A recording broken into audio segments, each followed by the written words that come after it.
If you carry a firearm and discharge your weapon in self-defense, you could face hundreds of thousands of dollars in legal fees and expenses. So carry the protection of CCW Safe, Self-Defense Legal Services membership. Upfront payment of all criminal and civil defense costs with no out-of-pocket for members.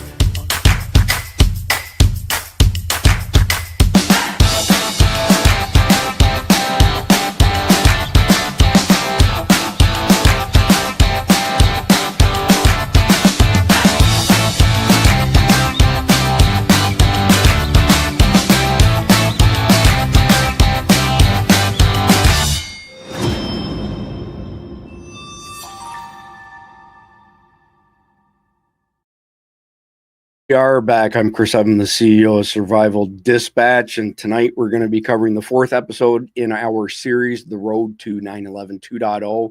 We've designed all 12 episodes, by the way, to stand on their own. So you do not have to worry that you had to watch the previous episode in order to get value out of this episode. You can watch them in order. You can watch them out of order. You can watch one or two here and there, and you will still get something out of each one. Tonight, we're specifically going to be discussing domestic sanctuaries, sanctuary cities, and essentially terrorism's legal shield here in the homeland. We're also going to be discussing how Islamic centers, refugee NGOs, and charities act as recruiting bases, finance hubs, and equipment caches under legal protection for terrorists illegally in our country. So we're going to do the conflicted question first. If you're not familiar with this, conflictedthegame.com. These are essentially card games and card decks that are set in post-apocalyptic scenarios.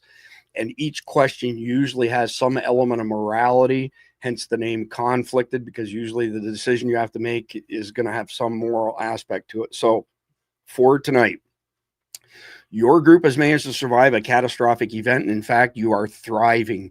The group has many individuals with essential talents that have helped the group be successful. However, one day, your only gunsmith / blacksmith let slip that he was once convicted of child molestation. He has never given the group any hint of his past until now, and has in fact been a core and valued member of the group. Do you forget his past and hope that his tendencies don't emerge again? Or do you expel him from the group and lose his skill set? Very, very interesting question tonight. I think that Jeff and Randy and I may have covered that a couple years back, but it's an interesting question. So speaking of Randy and Jeff, I want to bring everybody on stage here. So beside me, Randy Nance, good friend of mine back home in California.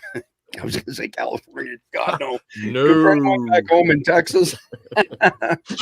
Combat wounded Green Beret, below him, our good friend Jeff, MD, 26-year CIA operative, affectionately known in-house as 007. And beside him, what did we decide to call Khalid now? Was it 008? 008. 008. Only because I'm older than him. Our good friend Khalid Muhammad from Command 11, command11.com. You can find him on all the social medias. Command 11, he's the senior fellow at his group.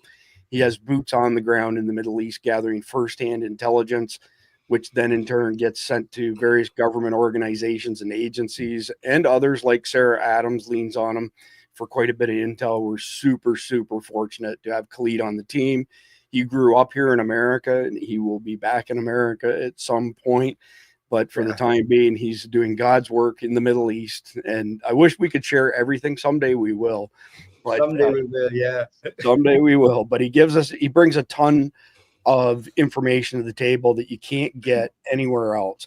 So with that being said, let's jump into the first couple of articles here. The first two are both related to each other. And I got to get everybody on stage here. There we go. So one of the comments that we've seen now for a couple years, and again, up until maybe a month ago, 42% of our episodes were focused on terrorism. But the threat is so big now. That's what my crew does, at least on Monday, Wednesday, Thursday, Friday. John and S2 cover other topics on Sundays and Tuesdays.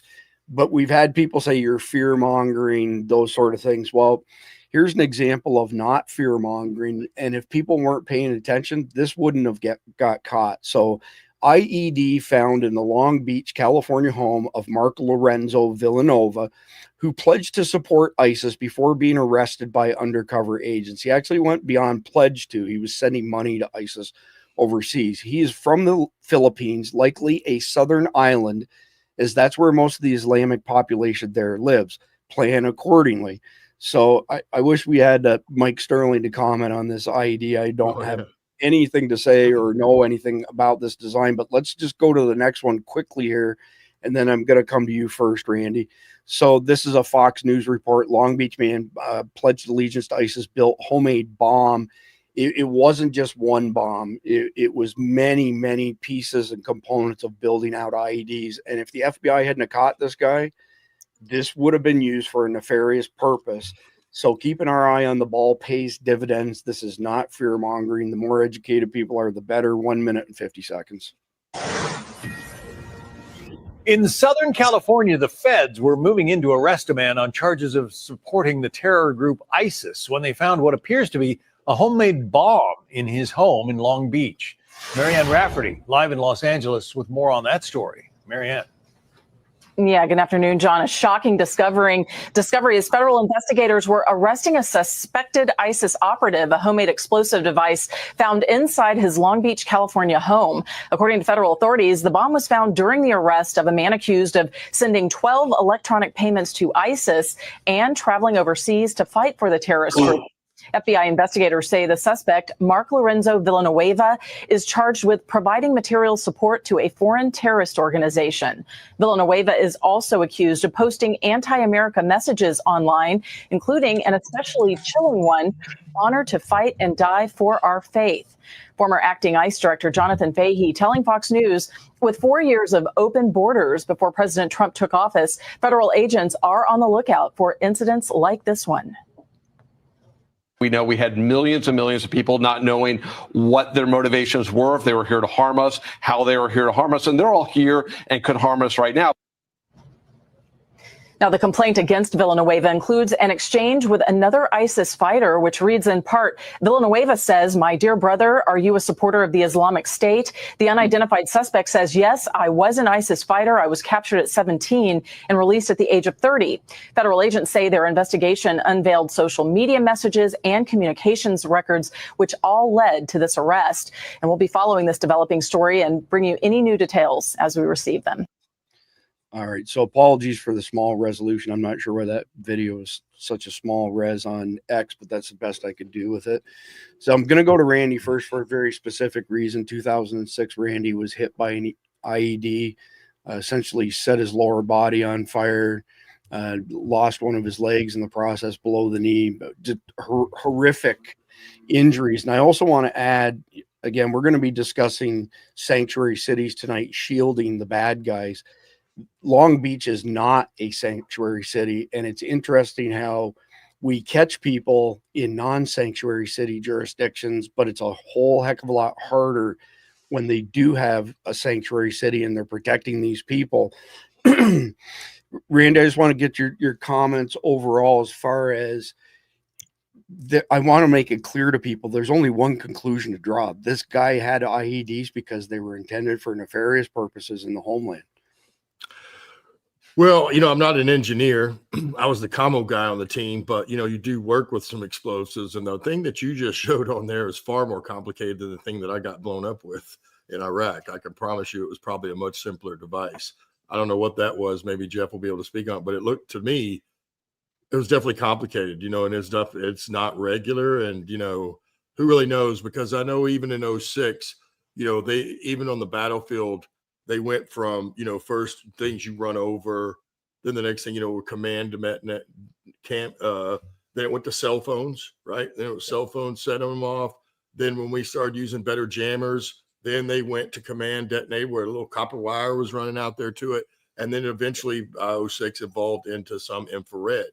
So, that could be, there's really no telling what that device was. It'd be interesting to know what it was. So then we could probably understand more. And they will, the professionals will, of what he was actually going to do with this device and how it was going to be triggered and all that kind of thing.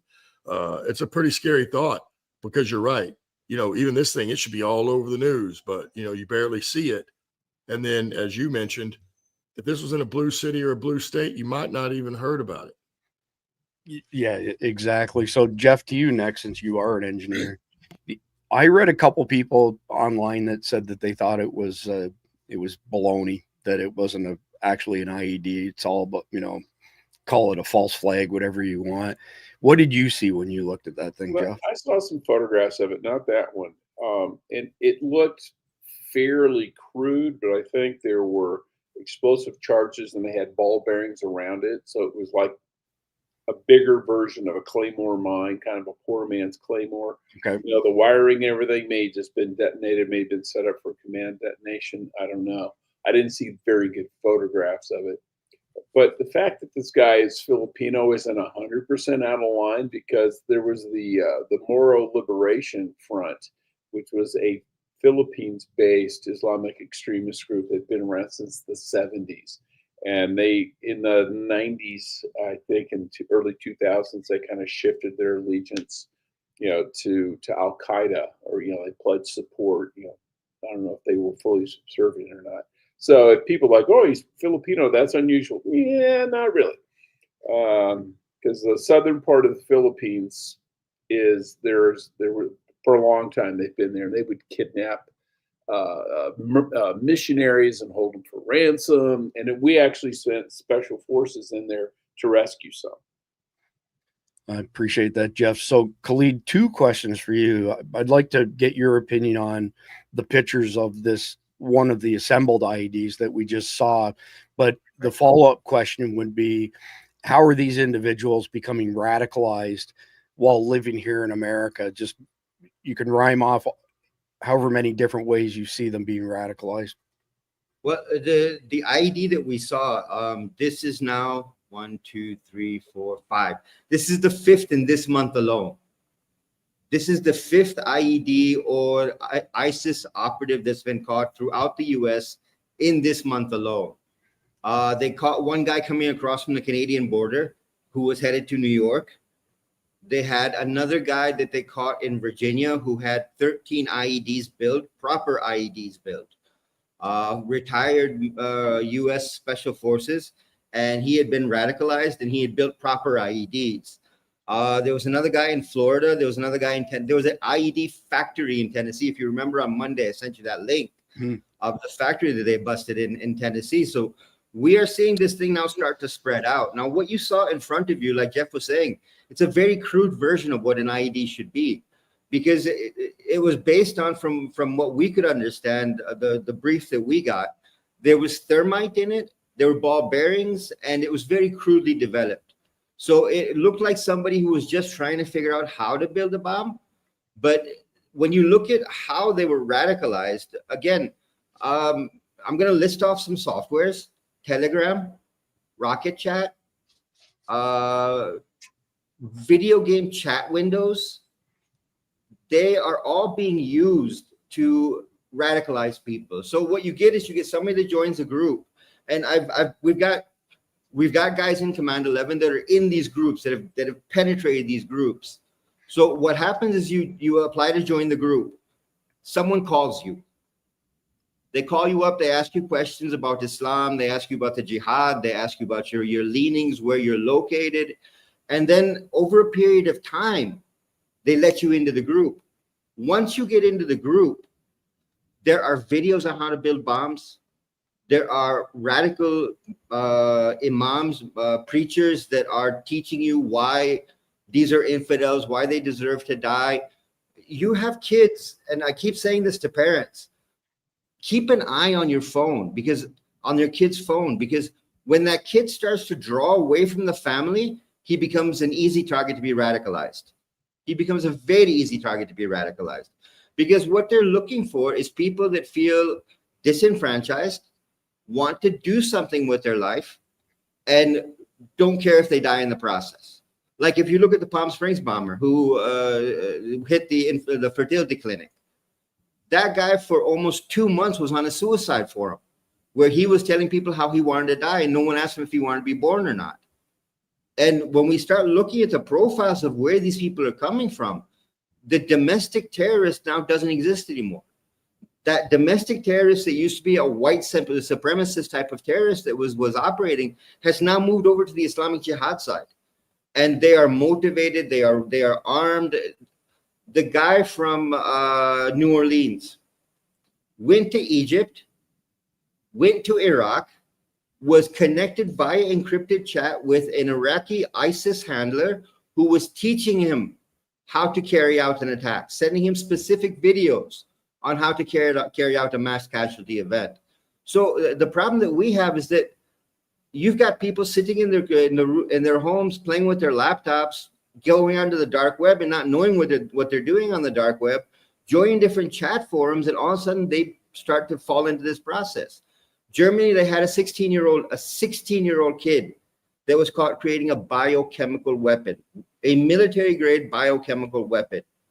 And when you start to think about the level, and these are people that we won't know until they take a step of some kind, because there's no record of them anywhere. They're not in a camp. They're not outside. They're not talking to people. All their conversation is online. So, Khalid, did you not get the memo from Joe Biden and his team? Randy, Jeff, and I, we are the biggest threat. We're middle-aged white guys. We're the big threat. The whole Biden administration was the biggest screw up we ever saw. I mean, if you look at it from our point of view, it was the worst mistake America could have ever made, because Biden did not know what he was doing. He became the spokesman for DEI. He became the spokesman for open borders, and he let so many terrorists into America that we'll talk about in the sanctuary cities section, that now you have people sitting inside of refugee camps that are actually U.S. cities. They're getting benefits from the federal government. They're getting houses from the federal government. They're getting telephones from the federal government. They're getting foods from the federal government, and no one can stop them. There was a sheriff arrested today in Boston because he refused to cooperate with ICE. I'm not even joking here. Some of them actually are sitting in Congress. Well, actually, the guy in Boston was arrested for soliciting a bribe from a marijuana company to sell in his jurisdiction. He was a sanctuary cities guy, and he did not refuse, and he wouldn't work with ICE, but he got arrested in Florida soliciting a bribe. Yeah. Well, we know Biden didn't do crap. You know, he wasn't even awake the entire time. And now that we know that Obama was billing us millions of dollars under Joe time, we know who was making all these decisions and let all these folks in. That's what it comes down to. Randy, look at Ukraine. I mean, just look at the amount of money that's been laundered through Ukraine. It's ridiculous. That is the truth. Come on. A Ridiculous. war. Are you kidding me? Ukraine can beat Russia? Yeah. This topic can't come up without me saying something about it. Biden was not elected by the American people. Oh, no, he wasn't. He was installed. He was orchestrated in.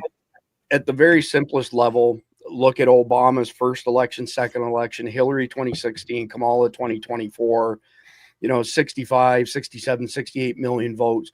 Joe Biden, 81 million votes. Then Kamala drops back down again. 15 million votes came out of nowhere. And where they came from China. Well, not exactly. Where they came from is the mail-in ballots were an issue, but they weren't the primary reason. And I know this because people in my circle are the ones who fix the software on this.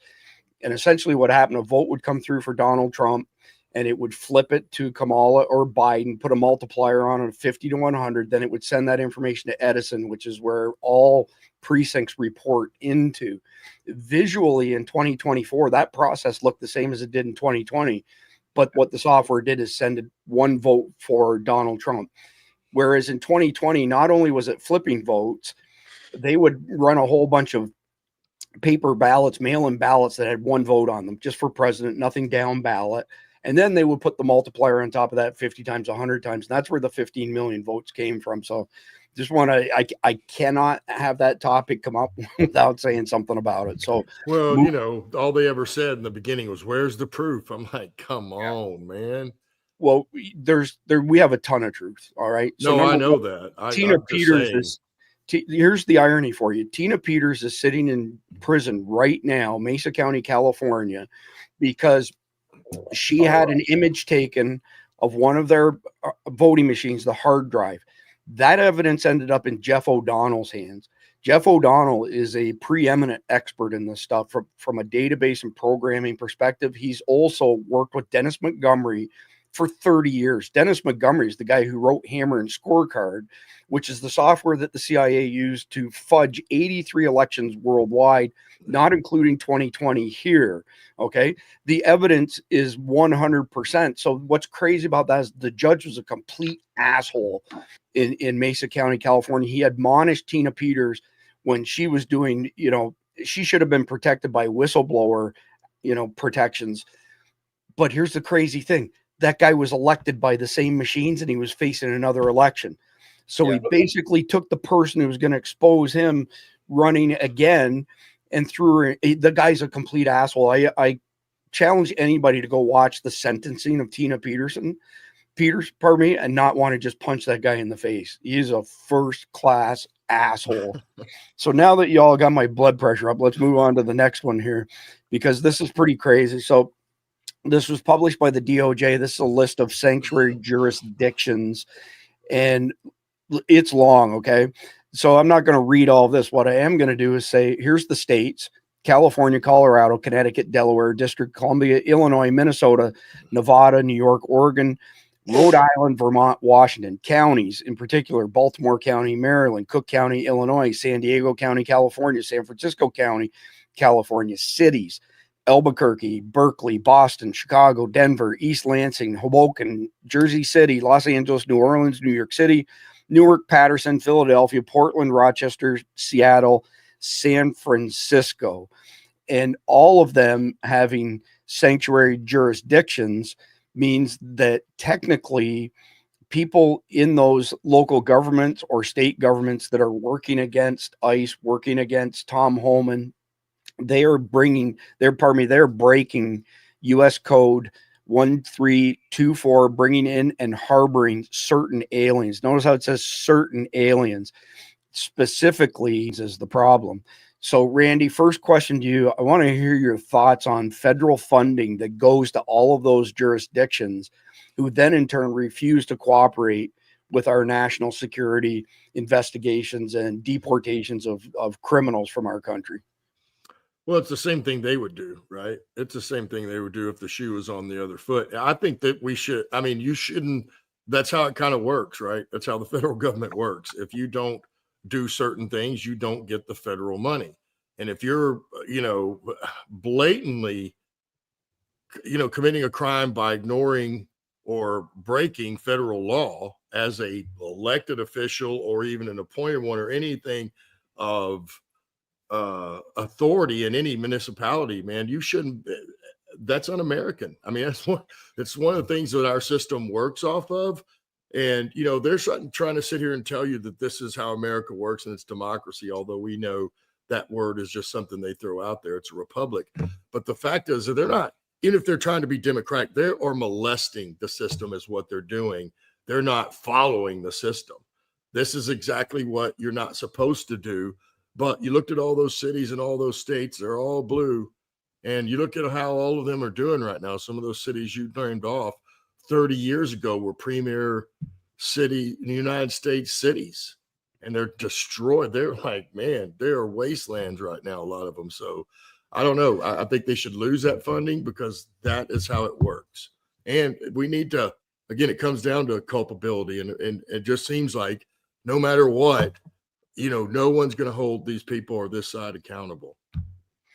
Yeah. So, and I don't mean left and right, folks, because it's really not left and right anymore. In my opinion, it's people that, that's right. It's people that love this country versus the ones that hate it and want to destroy it. And, if you're supporting Obama and all those folks under him, I mean, it's undeniable at this point that they hate this country and they want to do everything they can to destroy it. So if you're supporting them, what does that say about you? So one of me and Dammy's social media people, because I'm sure it wasn't him, put a reply on one of my comments on X and said that the only thing that we've succeeded in is, building this abomination of a country. And I replied back to it really simply: if you don't like it here, get the fuck out. Pardon my French. But Why are you trying to change us to something from wherever you came from? He's from Uganda, for crying out loud. The guy's loaded. His parents are loaded. And the irony is not lost on me that some shitbag like that's going to tell us what is and isn't American. We've built the most sophisticated society ever in the history of mankind, the richest by an order of magnitude. And I'm going to mention the whole converting money to seconds thing again for people who are new to our channel. If you take $1 million, convert to 1 million seconds, it's 11 days. If you take $1 billion, convert it to 1 billion seconds, it's 31.67 years. If you take $1 trillion and convert it to 1 trillion seconds, it's 31,667 years. We will exceed 32 trillion this year for our GDP. The closest to us will be China. They'll be lucky to hit 15 trillion. If you take the delta, the number of years difference in there, 17 years, multiplied out by 31,667, it's over 500,000 years difference, or probably 500 million years difference. It's absolutely, no, God damn it, I screwed that up. Over 500,000 years difference. Well, trust me, folks, we will all be dust by the time that time went by. My watch is going off. It's got me all fired up here because my blood pressure is skyrocketing. Suffice it to say, go from China down to Germany at 4.5 trillion, go from us 32 down to 4.2 trillion. It's over 1 million years difference. We are an order of magnitude richer than anybody else, and we represent less than 4% of the global population. So they can take their opinion of us and shove it where the sun doesn't shine. So next one I want to bring up, here's your map. This is a current map. These are sanctuary cities and jurisdictions in America right now, and it's built off of the Department of Justice study that put all this stuff together. So next question to you, Jeff, is, in your opinion, what specific changes could we make as far as laws are concerned that would close these loopholes that are being exploited by bad actors? It's not just the terrorists, it's other criminals that have come into our country as well. Well, I think the Trump administration's on the right track. First, you pull funding. And the government can do that. The government's done that forever. The reason we got a 55-mile-an-hour speed limit in the 70s is because the federal government threatened to withhold highway funds. And so every state bent the knee and went along with 55-mile-an-hour speed limits, even though states like Texas and Montana, it was, they were like, are you freaking crazy? We had 100-mile-an-hour speed limits. So that's one. And you starve them of the funds they need to function. The other thing you do is another thing that they're doing is you say, okay, you're not going to help. Fine. We're going to go in and do it without you, which is what we're seeing with Tom Holman doing the ICE raids in sanctuary cities and stuff. They're still picking the people up. They're going, it's not going to matter. And they publicize the fact that we're taking the criminals off the streets. Your elected officials are trying to protect them. But I think what we need to see, and there was this idiot here in Arizona who was a Democrat politician who was sending out warnings of where ICE was. Yeah, you need to arrest these people, put them on jail, put them on trial, and put them in jail for obstructing justice. Just plain and simple. And the first time an ICE officer gets hurt in a raid because they've warned the people coming, that they need to be held civilly liable for that as well. So I'm really proud of Jeff. If he had my watch, it would be going off right now. I'd like to see his blood pressure is elevated as well as mine. So funny, not funny, I know. So Khalid, 2 questions for you. One, how are terrorist affiliated organizations exploiting these loopholes in sanctuary cities?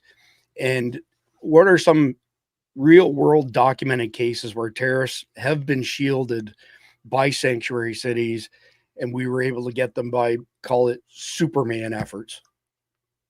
Well, first off, when you talk about how sanctuary cities work, I grew up in the U.S. 70s, 80s, 90s is where I was in the U.S. And the America of the 70s, 80s, 90s is nothing like the America of today. And the idea of a sanctuary city was just unheard of. So for me, the first thing is you got to get rid of sanctuary cities, because you are literally creating, like I said in the very beginning, you're creating a refugee camp that is actually a U.S. metropolitan city. And you're giving them all the resources, you're giving all the ability to be able to take whatever they need to do and carry it out. Now, when you talk about how the terrorists operate there, you are above the law. They cannot arrest you. They cannot harass you. They cannot question you. What better place would a terrorist want to be? You mix into the population, no one bothers you. And you'll notice a lot of your sanctuary cities are university towns. They are cities where you have a campus where these people can easily blend in, throw a book back over their shoulder, and walk around and nobody will know who they are. And when it comes time for them to carry out an attack, they're walking through. I mean, right before we came on air, there was an active shooter that was in Atlanta. They had fired through the CDC windows, and then he had hung himself at a CVS. No one knows why. And now, if you look again, looking at from where we look at it as an intelligence agency, we are looking at the progression going faster and faster and faster and faster. And the locations are where? Northeast America, Midwest, Southeast. This is where all of your incidents are happening. There's very few over on the West Coast. And there was a report that was put out the other day. The guys over at AX Actual put out a report saying that Washington State is at risk of a terrorist incident. And we commented, we said, listen, it's not Washington State alone. You've got Portland, Oregon, which is Al-Qaeda. You have Seattle, Washington, which is Al-Qaeda. Come down the strip, you've got Los Angeles, San Francisco, which is Al-Qaeda and ISIS. You are talking about a network that's been set up. And everywhere you have a problem has somebody in this group involved. So where have they taken advantage? That's how they've taken advantage. They've done great recruiting from there, because you've got all these people that don't have anything to do. They're sitting at home all day. They need something to talk about. So like we saw in the videos yesterday, you start talking about how you're being victimized, how America isn't being fair to you. And all of a sudden you've got a prime candidate to radicalize. And you move forward, you move forward, you move forward, you move forward, and you've turned him into a jihadi. Real world cases. I know in Los Angeles County this morning, they arrested an Afghani who is a member of a terror group, but the terror group hasn't been identified yet. And the way they caught him was superhuman. Somebody warned somebody who warned somebody who warned somebody. And that's how they caught him. Unbelievable. So moving on to the last one here with regards to sanctuary cities, then we're going to move into NGOs and their role in this complete mess. So the term sanctuary is being improperly applied in the U.S. when referring to states, counties, and cities because the word infers a safe place in which to live. However, in America, the sanctuary states, counties, and cities are performing as rogue sanctuaries, which are those places operating with unethical, illegal, and deceptive conduct/behavior. The U.S. Constitution authorizes only the presiding president and/or Congress to address immigration. The states have no authority in immigration as long as Congress and the president are doing their jobs. This places all states defying national immigration law to do as they desire in performance of criminal conduct, acting as rogue sanctuary states, counties, and cities. These rogue sanctuary places have no legal authority whatsoever in America. They give the false pretense of safety, which the U.S. federal government can remove by various measures swiftly. Thus, these rogue sanctuary states, counties, and cities do place heightened risk to all living within them. 19-second video. The County of San Diego is being defiant about this, and I think in the end they're probably going to lose. And ironically, I think they're going to end up hurting more people as a result. They're hopeful the county will work with the federal government to change its ordinance and get off the list. The more you fight, the more you're going to get ICE agents flooding your city. The County of San. So this is the last piece on sanctuary cities, and I want to give each of you a chance to final comments on sanctuary cities if you have any. If not, that's fine. Randy, do you want to make any last comments on sanctuary cities? Well, I was just going to say that you ever notice it's the same thing as like the inflation bill, right? And then after it passed, and accountants and people that actually are professionals in finance looked at it and said, well, it's not the anti-inflation. Basically, it was an inflation bill because it was going to create more inflation. Same thing as this. You call it a sanctuary city, but that's not what it really means, is it? And they know this. They know this, but again, it's a play on words and verbiage so they can continue to put that in the press and it looks like you care. But it's just virtue signaling, and it's outright lying because they know what's going to go down when you allow all these people in there, certainly criminals that have nothing to lose. Gaslighting extreme. And actually, I meant to Yes. comment last time around. I see there's some people in the live chats. For those of you if this is your first time here, we're sending this out to 9 different platforms live, and we've got an aggregator in our studio that shows us the comments coming from each. And I notice a couple people have keyed in on the word democracy, just like you mentioned. Yeah. Approximately 3000 BC, there are multiple Greek scholars who bemoan the fact that democracy is mob rules. 50 plus 1 is mob rules. And as you rightly pointed out, we are a constitutional republic. Thank God we're not a democracy. If we were a democracy, LA County, Cook County, New York City would choose our government every time there was a presidential election. The rest of us would have zero say in that. So democracy, we don't have a democracy. Thank God we don't have a democracy, and it's not great. Jeff, any parting words on sanctuary cities? Well, no, but I like what that mayor was commenting that that it's only making things worse. And the thing is, the Trump administration needs to make it even worse for them. You think that being a sanctuary city is going to be good for your city? No, it's not, because that just tells us where to focus our efforts. You want less disruption? Work with us to get the bad guys out and let the good guys thrive. So I think they didn't get that message, for example, in Colorado, right? No. So we've had one debacle after another in Colorado. No, there's nobody taking over apartments. What are you talking about? The trend to Aragua, guys, that's not happening. These are not your droids. You know, sort of thing. These are not your. Ignore the videos of the guys roaming the halls with ARs. Yeah, exactly. Never happened. Khalid, final words on sanctuary cities. Well, I think Trump made a very good decision today. He signed an order authorizing the Pentagon to use military force to go after these cartels. We need to see more orders like that. Wipe out the sanctuary city, eliminate the concept, because this is not American. I mean, I'm sorry, I don't live in the U.S. anymore, but I remember what America was about, and it wasn't about illegal aliens coming in and feeding off the U.S. government. That's not what, I mean, in my country, in Pakistan, if you come into this country illegally, it's 10 years in prison. Straight away, 10 years in prison. And if you do it in I think it's North Korea, it's the death penalty. Straight away. There's not even a conversation about it. How can you allow people to come, sit in America, no documentation, no right to be there, have jobs, earn a living, and cause problems? Your Democrats are going to come back and say, well, look, there's no increase in crime. When you look at crime numbers in sanctuary cities, there's no increase in crime. But when you've got a DEI police chief that knows how to work the numbers, you can make things disappear very easily. So for me, I'm one of those people that says Trump needs to go harder. Forget everything, call the military out and go harder. It's not just that, Khalid. It's also the fact that these sanctuary jurisdictions have not been reporting their arrest numbers in to the FBI that get listed on FBI.gov. So I want to say 2022, 2023, there was a large number of sanctuary cities that did not report crime statistics. And I believe the goal was to try and keep them hidden until after the 2024 election.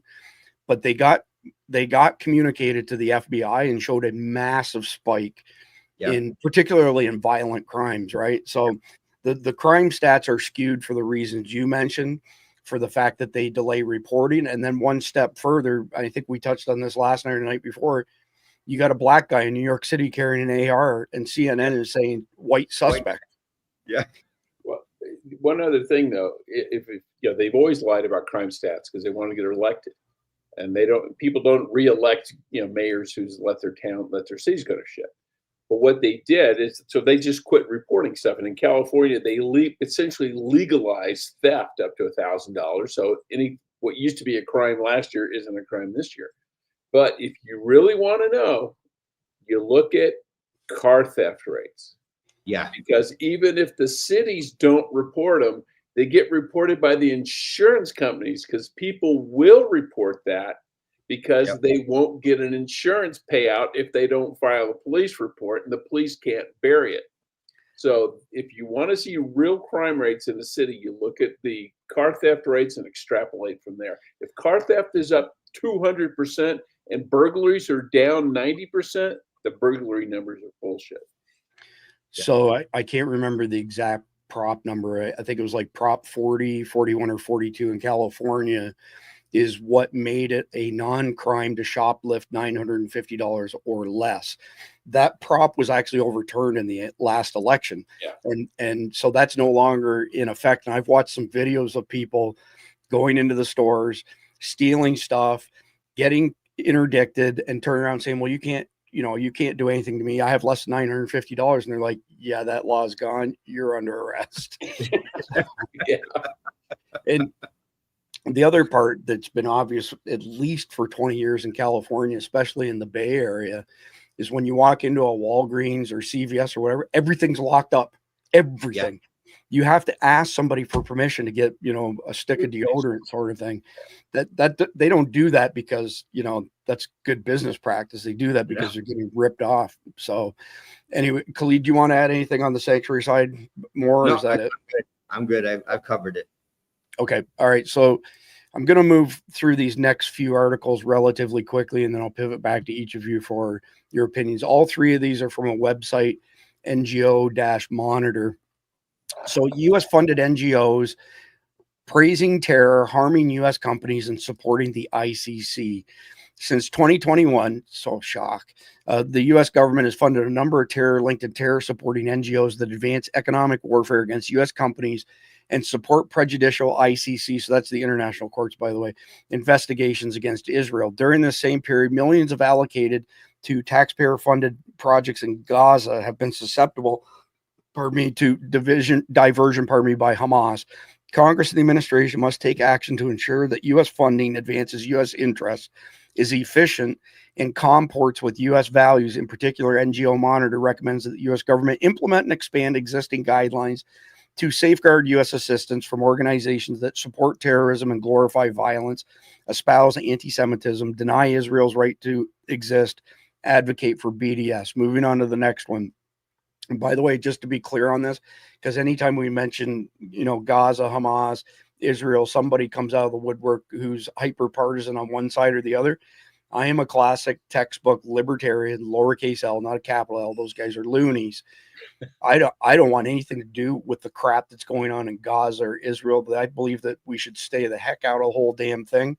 And that's just my opinion. So moving on, funding for terror-linked NGOs through U.S. registered charities and financial service providers. Terror-linked organizations, including groups with ties to U.S. designated terror groups, Hamas, Hezbollah, and the Popular Front for the Liberation of Palestine, PFLP, are raising funds in the United States. These NGOs receive donations in the U.S. from tax-exempt 501c3 charities, as well as through donor-advised and financial service providers. Others use U.S.-based companies to process donations. Some of these NGOs, Union of Agricultural Work Committees, Al-Haq, and Defense for Children International Palestine, are designed as terrorist entities by Israel, citing their ties to the PFLP. Palestinian Center for Human Rights is also linked to the PFLP, and members of Al-Mazan are tied to both Hamas and PFLP. And there's some more verbiage examples on Hezbollah below that. Check this out.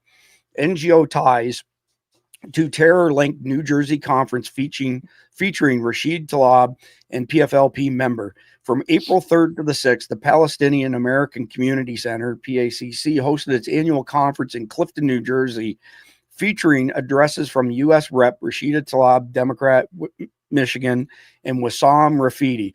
Rafidi, labeled one of the most prominent leaders of the PFLP by the Ramallah-based Palestinian Museum, claimed that the U.S. is the head of the snake after the 2001 death of PFLP General Secretary. In 1991, he was sentenced by Israel for being an active member of the terrorist organization. And again, there's a ton of information at NGO Monitor. Just put a dash in between NGO and Monitor. So from the 30,000 foot view, what's been going on for years is you have somebody like Obama who has a very specific agenda and ends up giving money to these NGOs. And those NGOs don't have to disclose the source of their funding, and they spend money on facilitating the whole pipeline of these illegals is a great example. So in other words, those people didn't walk from Guatemala to the American border. You know, this was 100% funded by our own taxpayer dollars, where it was given to NGOs and there was no accountability on it whatsoever. Now, we do have USAID blowing up, which is a bonus, but don't think that it's still not happening in some perspective. So, Randy, I want to go first to you and get your comments on the complete lack of oversight on our federal government, not even looking into the stuff. We're giving money not just to terrorists, but child sex traffickers, drug, cartels. The list goes on. We're back to the conversation we had a couple nights ago. We're funding both sides of some bullshit that's going on.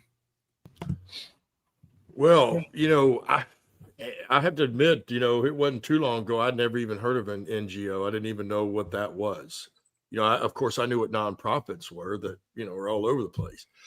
But I didn't know what an NGO is. But, listening to everything that's come out in the last, 6 months, certainly from Doge and then all this kind of thing, I don't know why we have them, with the exception of maybe that's exactly why, because you have to ask yourself, we all do, these are smart people handing out all kind of money with no accountability. Why would you do that? And then again, it comes down to something I said the other day.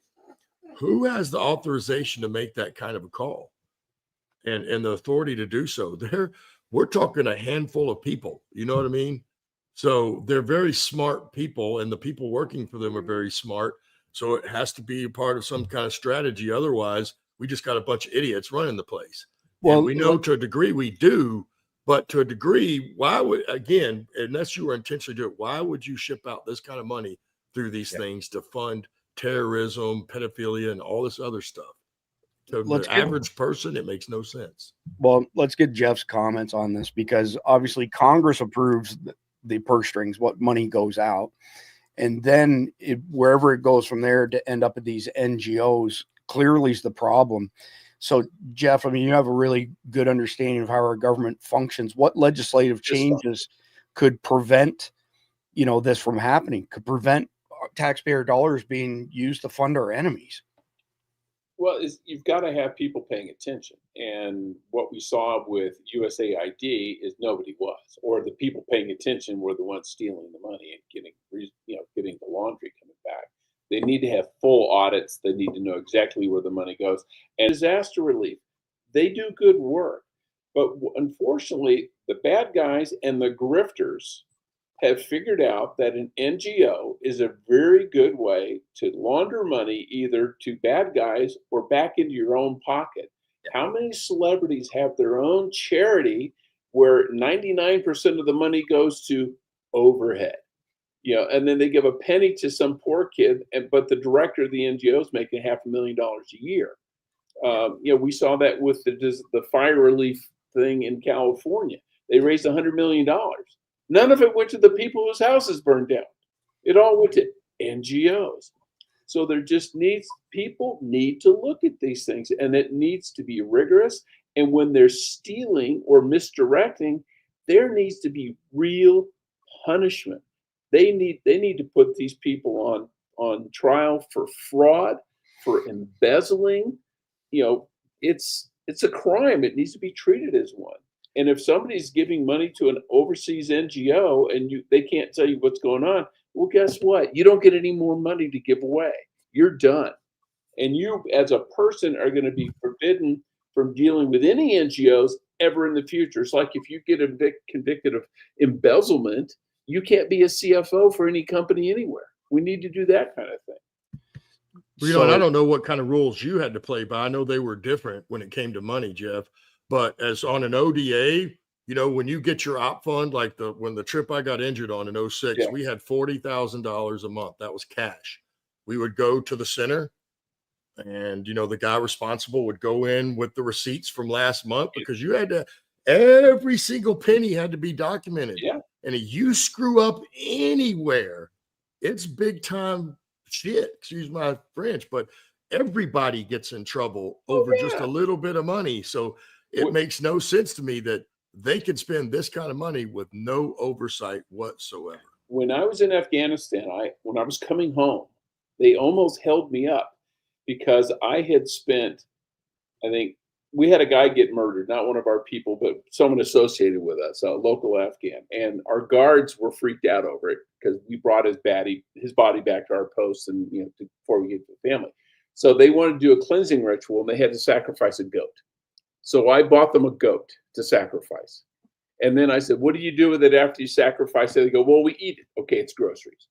But I had more trouble getting that through the bean counters than I did buying $50,000 worth of vehicles on a signature in a language that nobody read. Yeah, unreal.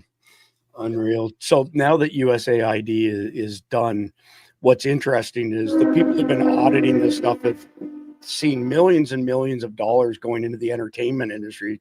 It's interesting that you would mention that, Jeff. So Howard Stern's $100 million a year contract, gone. Yeah. Stephen Colbert losing $40 to $50 million a year, gone. The View, they're fixing to go as well because they've been getting a ton of money that came through USAID vis-a-vis NGOs. And so there's your grifters. Prime example. Chelsea Clinton's wedding. 82 million. Yeah. But and a $10 million home. Yeah. Explain that one to me. She got $82 million out of that whole scam. I mean, it's absolutely obscene, but it's good to see that, the country's healing and we're going in the right direction. So, Khalid, question for you. Give us some of the worst NGO examples of funding terrorism that you can think of. Wow. Okay. Make it without getting in trouble. Yeah, make it a top 3 and don't get in trouble. I'll do 3. I know an NGO in Afghanistan that's currently operating. They get money from the European Union, and they get money from various charities in the United States. Since the USAID is gone, they don't get that money anymore. 98% of that money goes straight to terror groups, straight to the Taliban. All the humanitarian aid that you're sending to Afghanistan right now is feeding terrorists. It's not even going to one single civilian. It's all going straight to the terror camps. And the leader of the Taliban has wiped off the American flag, put his picture on top, and he's distributing, saying, look what I gave you. Here in Pakistan, I'll give you an example here in Pakistan as well. There are 3 NGOs here in Pakistan that we know, and we monitor them very closely. I'm not going to take anyone's names because it would kind of screw what we do in terms of intelligence. One of them funds Lashkar-e-Taiba, which is the anti-India terror group, the group that carried out the Mumbai attack. 65% of the money goes to Lashkar-e-Taiba. You paid for, in Pakistan, for the 2024 election to be manipulated with USAID money. I mean, we can literally count off here in Pakistan how USAID money was used to derail democracy. And if you remember, a lot of people don't know what happened in the 2024 election.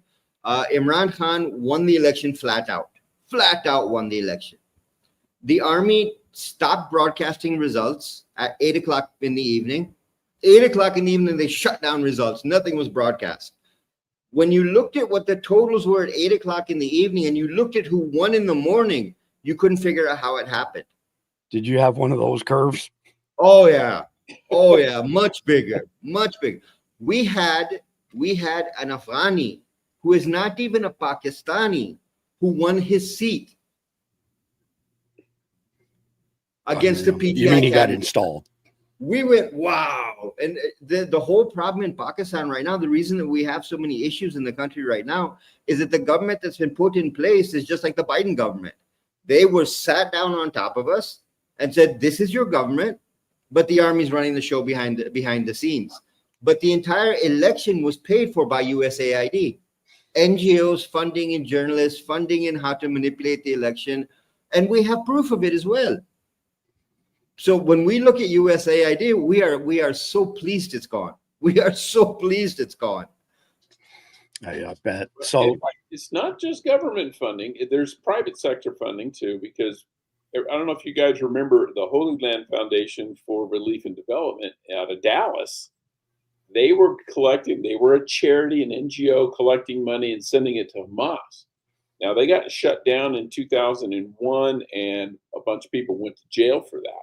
But what's sad is, okay, the FBI builds a case, prosecutes them, convicts them. So then the same people are basically later getting money from USAID instead. It's like, really? What's the point of putting people in jail if you're just going to turn around and give them the money that they were taking, they were collecting, and then you just give it to them instead? No kidding. So the next X post that I have is extremely long. I'm only going to read a portion of it. And then there's a 9-minute video that goes with it, but it's a really comprehensive look at this stuff. I put it in the live chat. I think 7 of the 9 platforms we're broadcasting to have got that. If you go over to survivaldispatch.news, that's our Substack, sign up for a free account. You'll get our Saturday watch guide, which of course will be tomorrow and has links to everything we publish throughout the week. And we know that platforms aren't notifying people, especially CommieTube. I mean, we almost have 437,000 subscribers on CommieTube. We have 33,000 on Substack, and we get double the amount of views on Substack with 33,000 versus CommieTube, which, doesn't notify people, suppresses us, blah, blah, blah, blah. We've talked about that extensively. Survivaldispatch.news, sign up for a free account, and you'll get that stuff. So let me bring the next one up here. And again, this is long. I'm not going to read the whole thing. Islamic extremist threats surge amid mass deportations chaos across America. The Muslim Brotherhood eyes opportunity in America's internal chaos. As U.S. Immigration and Customs Enforcement accelerates the removal of millions of illegal immigrants, many with criminal records, who entered during the Biden administration, a more insidious danger is gaining ground. Radical Islamic groups, particularly the Muslim Brotherhood and its affiliated networks, are preparing to exploit America's vulnerability in this moment of internal upheaval. Islamic extremist threats escalating inside U.S. borders. The Department of Homeland Security has issued repeated warnings that the terrorism level remains elevated across the United States. Both foreign and domestic extremist actors are actively mobilizing. Fueling this threat is the ongoing Middle East conflict, particularly the Israel-Hamas war, which continues to serve as a rallying cry for jihadist groups. Foreign terrorist organizations, FTOs, such as Al-Qaeda, ISIS, and affiliated branches, are not only calling for attacks on American soil, they are actively attempting to infiltrate the U.S. using established travel routes and known security gaps along the southern border. Intelligence reports from the Defense Intelligence Agency, the DIA, confirm that Al-Qaeda in the Arabian Peninsula, AQAP, and ISIS Khorasan represent the most immediate and credible foreign threats. It's not white middle-aged guys shocked, color me shocked. Several recent arrests have exposed individuals with known ties to terrorist networks who entered the U.S. illegally through the southern border. So again, I'm not going to read the rest and bore you all to death, but there's the balance of it. Here's the video. I'm not going to play that either because we're running a little bit long, but I'm going to pivot right away to Randy. And Randy, do you have any background knowledge on the Muslim Brotherhood by chance? Well, not like Jeff and Khalid will. I just know that they started in the 50s and that we can trace all terrorism back to when they started. It started slow, but it was one of those things that over time, you look at where it is today. And I was just thinking about this. You're reading all this and, we're thinking this is our worst nightmare because for at least 2 years, certainly the last 2 years of Biden's term, we told people this was going to happen. We did. Because our enemy, they're not stupid. These people don't forget. And what people have to realize about these Islamic extremists, they are brutal, right? They're not here they want that big boom effect. And the more brutal, the better. I've never seen the kind of stuff like, the torture methods and the things that they did to other Iraqis when we were over there, like the last time I was in ODA, like we went and picked one guy, a high value target up right after we got there. Literally the next day, the rest of his relatives went around and rounded up all the rest of the men, about 20 guys, and started whacking them, trying to figure out who picked them up. It goes back to people want to talk about Native Indians today, right? The land that we actually took for them, one of the things about the Native Indians, they were the same way. They were a very brutal race, and they believed in torture. If they didn't outright kill you in battle and you were unfortunate the soul to be captured by them, you were going to die in a very horrific way. And it's no different. These people have the same view on that. And that's what we let these people just come in. And we know there had to be thousands of them because, I mean, they had 4 years. And we know that message was sent out all over the place. Come on in. It's time to do that. And again, you have to ask yourself why we did that, and not us as in a people. We know we were all against it, but you got to wonder why the side that allowed this, the people that have the authority to do it, what's the end game? And of course, we pretty much have said what that's going to be. Yeah, well, in simple terms, what Randy's getting at, the end game is that nobody can land on our shores and kinetically conquer America. So 1949, China started their 100-year plan, and now we have all of our other enemies waging these, irregular, asymmetric warfare against us, which is nothing like what we've seen in the past. There is no front line. There are no demarcation points. Heck, half the time you can't even identify which enemy committed which crime, especially with cybersecurity stuff. And make no doubt about it, we've been under attack since 1949. It's just gotten worse and worse and worse. And the only way they're going to beat us is to divide our country and damage and weaken our country. But let's ruminate on the Muslim Brotherhood a little bit here. Jeff and Khalid, I want to hear both of your opinions on the Muslim Brotherhood with an additional question. What signs can communities look for that might indicate the Muslim Brotherhood is running influence operations?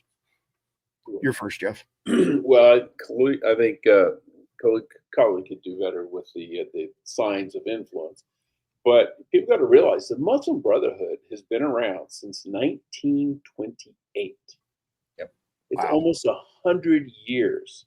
Hassan al-Banna started it in Egypt, and one of its first started out as kind of charitable, but it started getting political. But it was fighting the British rule in Egypt, and it has been going ever since. And when the president of Egypt was overthrown or forced out, Mubarak, the guy who replaced him was Muslim Brotherhood. Now, the military came in and bounced his ass, and now Sisi came in. But they're not going away. They've been around for a long, long time, and they are all over the place. They're all over the world. Very influential group, very well organized, and very persistent. Very well funded. Khalid, your thoughts on the Muslim Brotherhood and how somebody, an average member of society, could identify that they're running influence operations in their geography? You have to remember today's terror groups are operating in three different spheres. You have the regular Muslim who goes along with his regular life and just doesn't bother with anything other than going to work and taking care of his family. He's got nothing to do with political or radical Islam. What the Muslim Brotherhood is it's a political arm of the terror groups. That's the best way to describe them. That they are responsible for fundraising. They are responsible for orchestrating. They're responsible for getting visas for people. They bring people to the U.S. to speak at conferences to further establish their ideology. The Islamic Society of North America, based in Plainfield, Indiana, is a Muslim Brotherhood organization. Whether you like it or not, I'm sorry to all of the Muslims who may be listening, going, "Wow, he turned on his own faith." No, I didn't turn on my faith. I'm not a radical. I'm not a terrorist. When you want to support an organization like the Muslim Brotherhood, please take a gun, put it to your head, and shoot yourself. Because that's what you're doing. I mean, you're embarrassing all of us.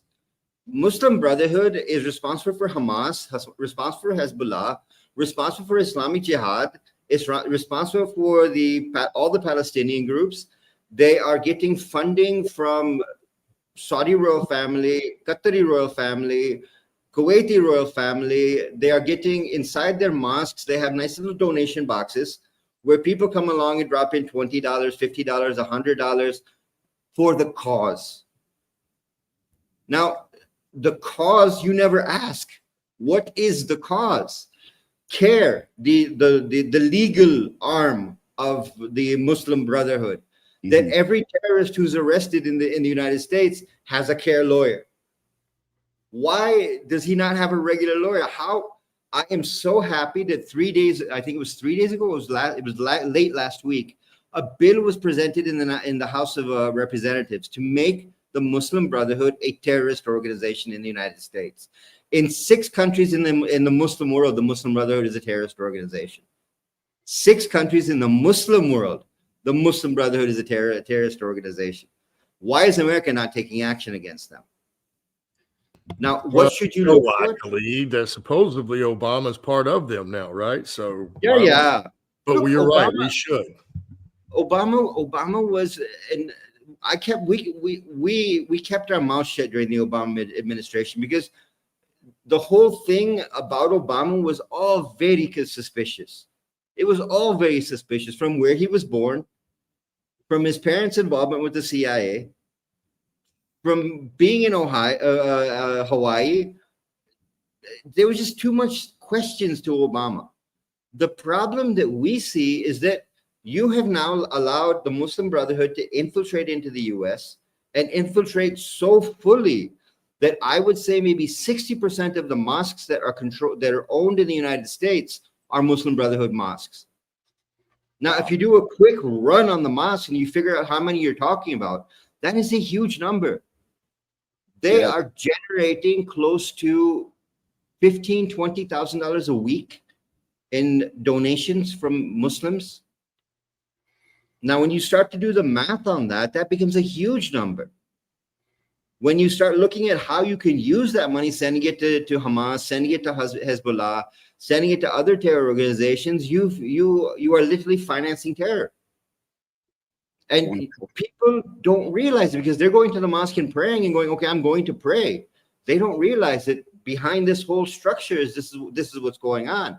It's one of the problems I have with the guy running Epic City. You are Muslim Brotherhood through and through. We know who you are. Now, if Greg Abbott had half a brain, I'm hoping Doc Chambers wins the election and he becomes governor of Texas, because this game is over when he becomes governor. But the guy is pure Muslim Brotherhood. He is sitting there. He is talking about how we can radicalize you more, how we can change America. You cannot change America by winning a few seats. That doesn't happen. But what you get is a voice, and that voice is dangerous. Well, I mean, I'll go down this rabbit hole a little bit here. I've been saying for years that America's the firewall between globalism and freedom. And the fact of the matter is that New York and LA, or California, I should say, have not had legitimate elections in many, many decades. I talked to people in California that I've worked with over the years. None of them voted for any of these people like Gavin Newsom, Nancy Pelosi, Eric Swalwell, Kamala Harris, Adam Schiff, and the list goes on and on. They've been installed all of these years.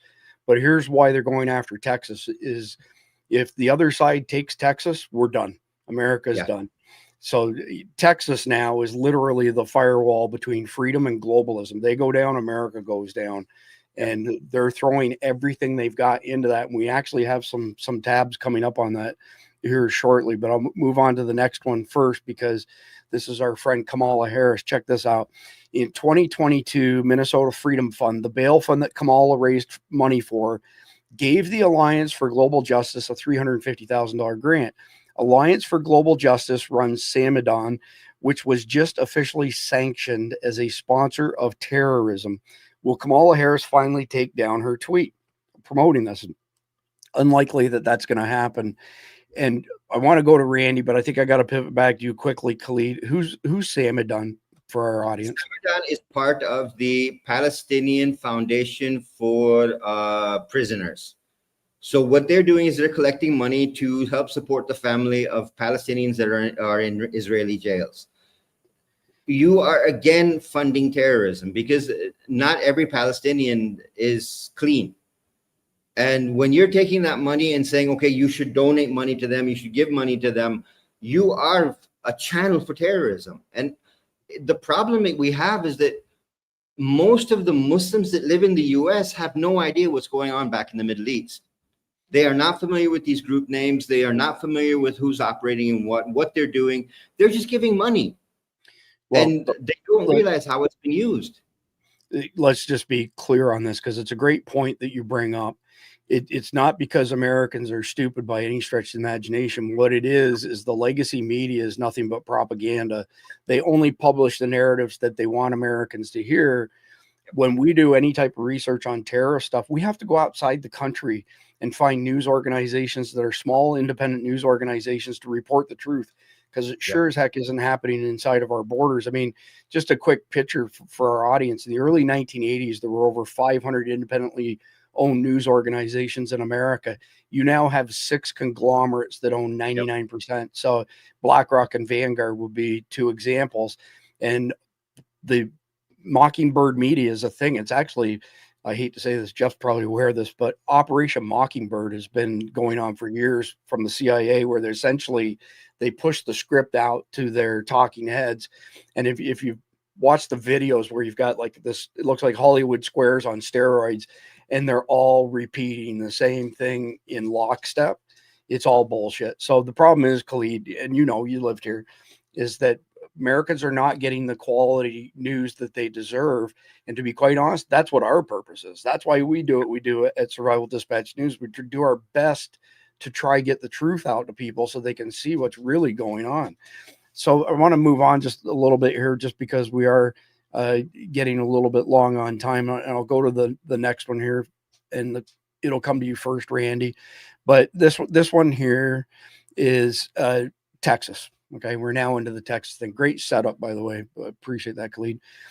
Texas under threat. Al-Qaeda's recruitment network, not even going to try and pronounce their name, now headquartered in Garland. And why Texas? Because as Muslims across America and the Islamic world openly declare, Texas is the center of Islamic initiatives all over America.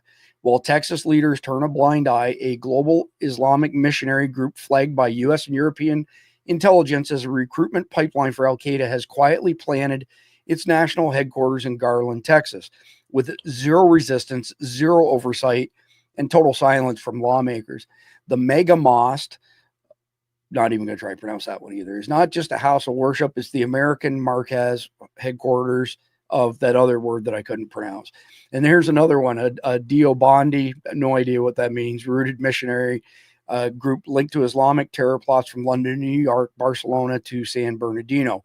A movement banned in Saudi Arabia, Russia, France, and India, described by intelligence agencies as a gateway to terrorism, an antechamber to Al-Qaeda, and a Trojan horse for Sharia law. So they're essentially waging war without bombs, and they do all the things that Khalid just spoke to. So Randy, because you're in Texas and in the sphere of the DFW Metroplex, let's go back to 20 years ago and what started in Irving and now consumes Irving and Plano, that entire northwest side of Dallas. It's unrecognizable. Yeah, it's I wasn't aware of that till I moved back. Of course, I saw the news Clock Boy, and he was in Irving. It was MacArthur High School, I think, correct? Mm-hmm. And so, but now that I'm here, and it came out slowly. This isn't something, it kind of leaked out. But basically, the mosque that's over now in Plano, which is still on the same side of town as Garland. Garland will be a little bit further, but not much. So, and it's also where when you hit Garland, you're starting getting into the outer lying area, correct? That's kind of on the outskirts. So going to be a little bit more freedom out there as well, right? Which is what they spoke of. Now we hear about neighborhoods out there, also in Plano, probably in Garland, that they've apparently extremely nice neighborhoods, but you have to be a Muslim to be able to buy property there. But I'm like, I don't even know how they're able to do that, not just in this state, but in this country. Because ever since integration, they put laws into place that you cannot discriminate against somebody for any reason, basically for rental or buying property. But yet here it is happening in Texas, which is one of the things that had me question Abbott. I mean, how is this being allowed, and why is it being allowed? And in all the places, Texas. Yeah, so actually good opportunity for me to throw this up quickly for those of you who aren't aware. So DocPeteChambers.com, Lieutenant Colonel Doc Pete Chambers, Green Beret, served for 40 years, trauma flight surgeon, is running for the governor of Texas. go check Doc out. He's a personal friend, so obviously I'm going to be very biased towards him, but he has sat in on a number of different initiatives with Greg Abbott. They know each other well. And if it comes right down to it and things get ugly, Doc Pete has the WEF receipts on Greg Abbott. Greg Abbott is just another bad actor, you know, engaged in political theater, not doing good things for Texas until he's forced to do something very opportunistic. But again, just another, you know, tool of the WEF. So, Jeff, question for you. This particular organization, this, you know, gateway to Al-Qaeda, how can they even operate openly and legally in Texas, knowing what we know about these guys? Does nobody give a shit, or are they just purposely turning a blind eye? Well, they haven't been declared a terrorist organization by the United States. And as long as they're not, they can function. They need to be designated and, you know, officially as a terrorist organization. That's when the FBI can go in and shut them down, seize assets, do, you know, and make indictments. That's what happened to the Holy Land Foundation. It was proven that they were supporting Hamas. You know, the money ties were there. They, you know, they followed the money, and then they shut it down, and several of them went to prison for, you know, illegal activities. And that's what they need to do to these guys too. Yeah, and it's funny, everybody in the world seems to know and acknowledge it except us. And I think it's because we are a multicultural society. There are people at the top who are so afraid of being called a racist. Well, being a terrorist is not a race. Yeah. Okay, it's an activity. You're not anti-Muslim for arresting a Muslim guy who kills somebody any more than you're anti-Christian if you arrest a Christian who kills a guy or a Jew who kills a guy. You know, if you're engaged in illegal activity, including conspiracies to deny, you know, to deny rights, to hurt people, do whatever, you should be arrested. It's just that simple. Who cares what color you are, what religion you are, if you're male, if you're female, if you're young, old, doesn't matter. You break the law, you break the law. That's why we are not a democracy. We are a nation of laws. We are a republic. And if you have laws, you have to enforce them. Just like you have to have a border to be a country. 100%. So Khalid, Jeff hit on the fact that this group, for example, hasn't been declared an FTO, foreign terror organization. But what other options are available at the state and local level for authorities to actually respond to this stuff when federal action doesn't exist? Well, let me give you some background first. The Tablighi Jamaat, that's what the organization is, the Tablighi Jamaat. They were created with the intention of going out and, just like you have Christian missionaries, going out and talking to people about Islam. Now, when you go out and talk to people about Islam, you're not just talking to Muslims, you're talking to Christians, you're talking to Jews, and you're trying to convert them to Islam. That single step gives you the opportunity to radicalize someone, because you send out, and the way it works, and the reason I'm going to explain this the way I am is because it'll make a lot more sense to you. They send out a sleeper cell team, 8, 9, 10 people. Okay. They are based here in Pakistan. I have been to their global headquarters here in Pakistan. You would be shocked and awed as to what you see go on there. You would be shocked to what you see go on there.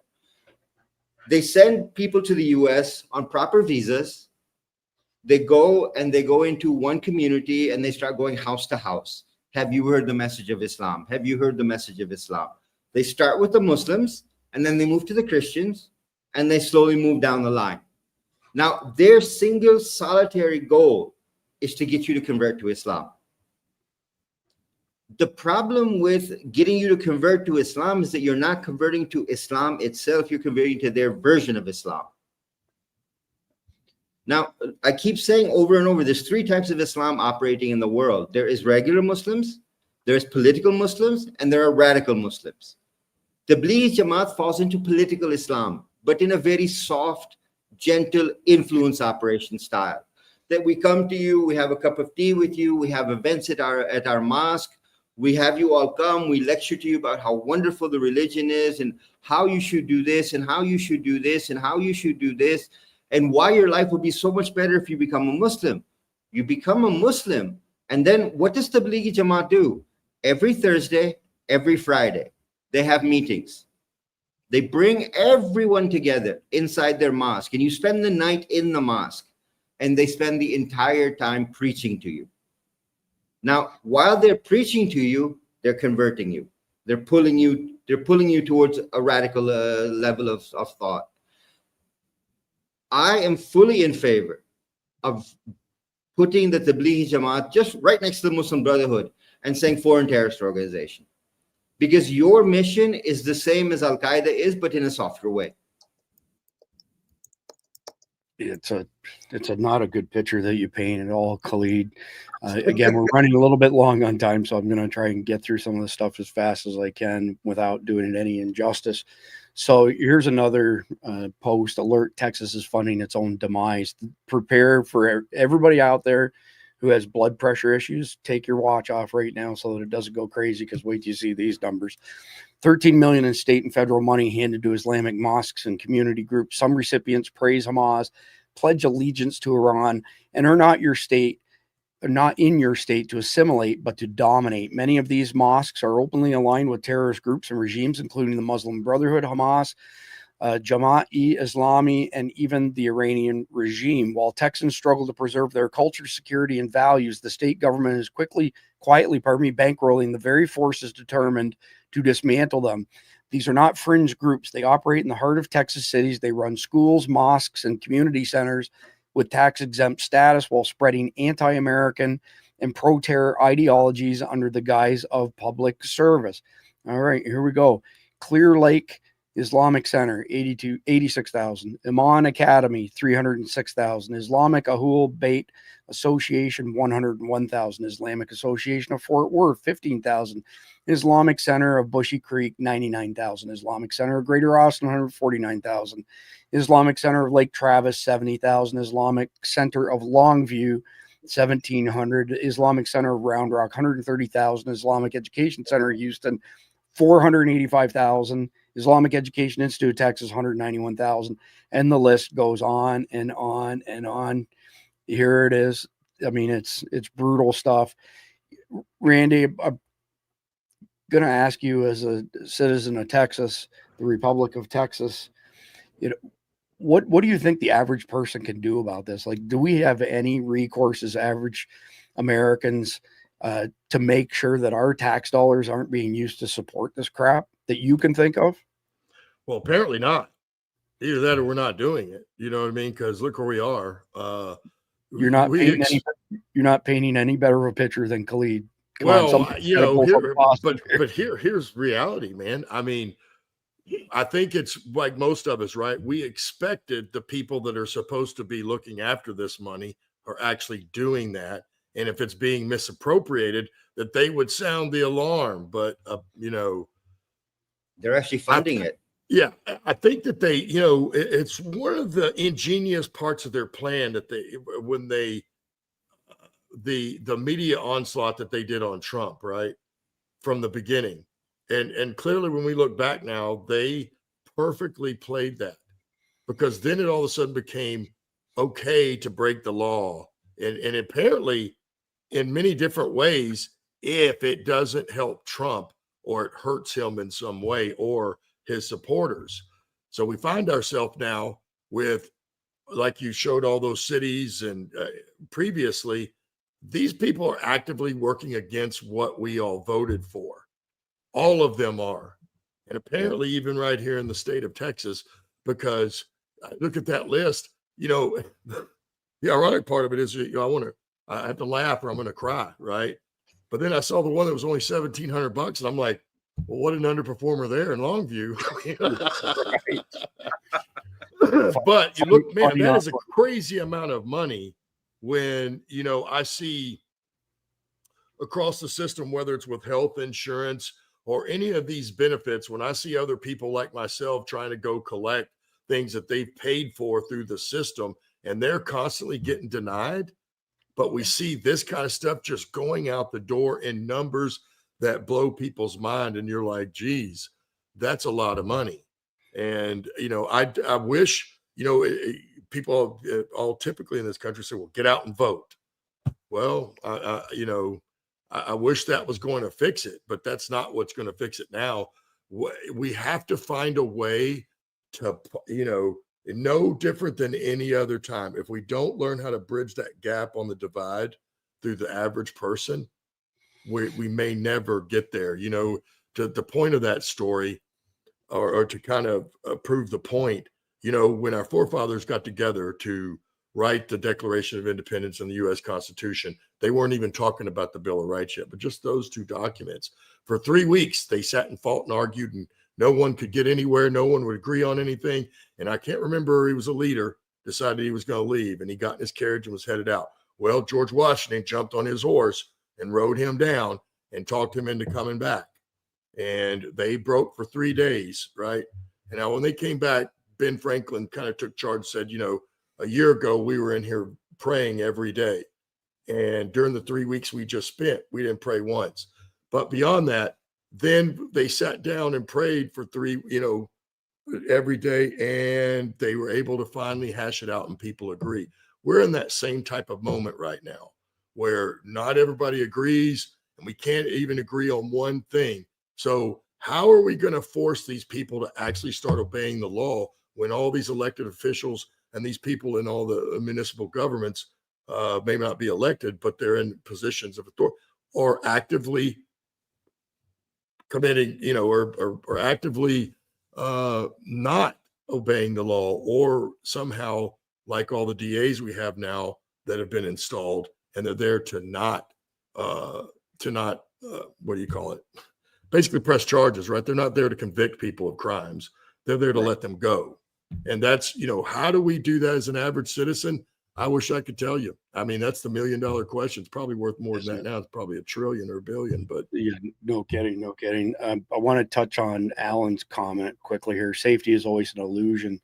So I've been saying for years, the first thing in life you have to do is decide what you want. And the second thing you do is decide what you're willing to give up to get it. And people on the left, the mentally weak amongst us, if you say, look, we have to take away this civil liberty because if it saves just one life, it's worth it. And that's total bullshit. You're not going to stop the Darwin candidates from fulfilling their mission of, you know, nuking themselves, but they'll use that as a cudgel to take away our civil liberties. And, you know, it's a good point made on your part. So because we're running long, I'm going to move ahead to the next topic here.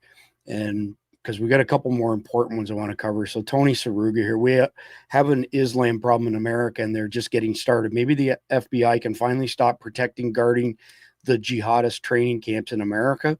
This map is already outdated. Ask yourself, who is allowing these Islamic training camps and why? This map is from 2017, and were known Islamic training camps in the U.S. at that time. This map doesn't include CCP, PLA fighters, Hezbollah Unit 910. Unit 910, by the way, is Hezbollah worldwide with the exclusion of the Middle East. So it's not one little tiny unit. It's many tens of thousands of people around the world. And all the Chinese Communist Party, People's Liberation Army, saboteur training camps. Today, estimates from tipsters indicate there are now at least 2,000 terrorist training camps in America. 2,000. Get your head wrapped around that. Our tracking technology likely misses at least 15% due to the enemy's use of Faraday bags, GPS blocking, and spoofing technology. Kamal Salim is a former jihadist sent here by the Muslim Brotherhood, the very same Islamic organization that put Human next to Hillary. Barack Obama protected Hamas, which is the Muslim Brotherhood, but not all Muslim Brotherhood are Hamas, to attack America from within. Obama knows the Muslim Brotherhood's inner workings, their strategies, their tactics, and their goals. Any interviews with him would be worth a listen. Research, and you'll begin to understand this is and always has been an inside job. So the reason I put this in tonight is because the topic of terrorist training locations in America came up. So I'll give you one quickly, but the map kind of speaks for itself. There is a group of Somalis just south of Boise, Idaho, that have a training camp that's been established decades ago. There are nonstop reports of full auto machine gun fire, bombs going off. When the cops go out, to do a welfare check, wellness check, they're denied entry every single time. The DA is a Soros DA who refuses to grant search warrants, and as well as the judges in that circuit as well. And so we can let them train and do all this stuff, but God forbid that we offend their sensibilities and say, wait a minute, y'all are Somalis, you're terrorists, we want to know what you're doing.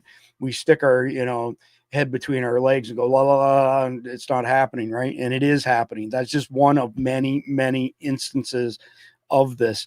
So, Jeff, quick question to you, go whichever direction you want with it, but are there any legal or political constraints that are preventing law enforcement from shutting down these facilities other than what I just mentioned with Soros-backed DAs, et cetera?